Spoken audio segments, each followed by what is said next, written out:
بزرګ فرمایي وایي زه وایي ناوخته اوده شوم څه دیني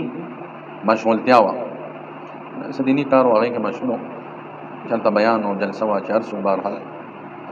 نو وایي یوه دوه بجې بسترې له رالم او معمول یې و د پاڅېدو تهجد نو وایي زه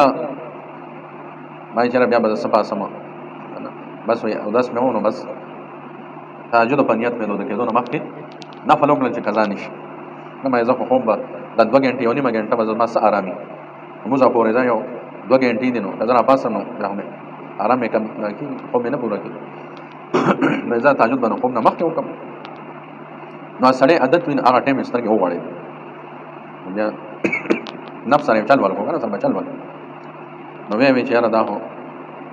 دا پاسېدی خو هسې نه شي دعا خو وکړه که نه دعا خو وکړه دا د قبولیت وخت دی دا دعا پکې وکړه نفس دی وی که نه دعا وکړه یاره دا خو به ډېر غټ بې غیرت توبي چې الله ته په پراته ودې ورته څنګه دعاګانې غواړي وایي لږ کښېنه خفه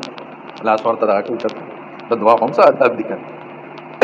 داسې پروت ورته یا الله ماله دا راکړه دا یاره دا خو دعا خو هم ادب دي ادب ورسره او چې کېناستم پکې نو بیا مې دا سوچ کړم یاره سره په پلیته یې نه غواړې نو په اصل کې اودس وکړه نه پوه شو که نه په پاک دعا کښېنه خو پاکوالي کې وغواړه که نه اودس وکړه نو دا ټایم خو تا په پلیته کې چېرته دعا نه ده وکړې اودس کې دا ټایم دعاګانې کړي نه مې الله نه په اودس وکړو نو وایي چې اودس مې وکړه که نه انا ما چې مړه اوس خو داسې مې اودس کړی دی یو 2 رکعته وکړه بیا ترې نه وغواړه که نه څه خو وکړه بیا ترې نه وغواړه که نه څه کړي دي نه دي عبادت والا نه دی کړی دعاګانې ترې نه غواړي اما یاسې مسله برابر ده راوړې که نو بس 2 رکعته مې وکړه ملکه 2 دې وکړه یو 2 سره نور وکړه نو 2 مې نور وکړه مې 2 نور وکړه وایي نور کله مې بیا ته کول په هغه شپه مې په 12 وکړل وایي نفس مې ښه برابر کړ نفس خو به دې سره به چل ولګېد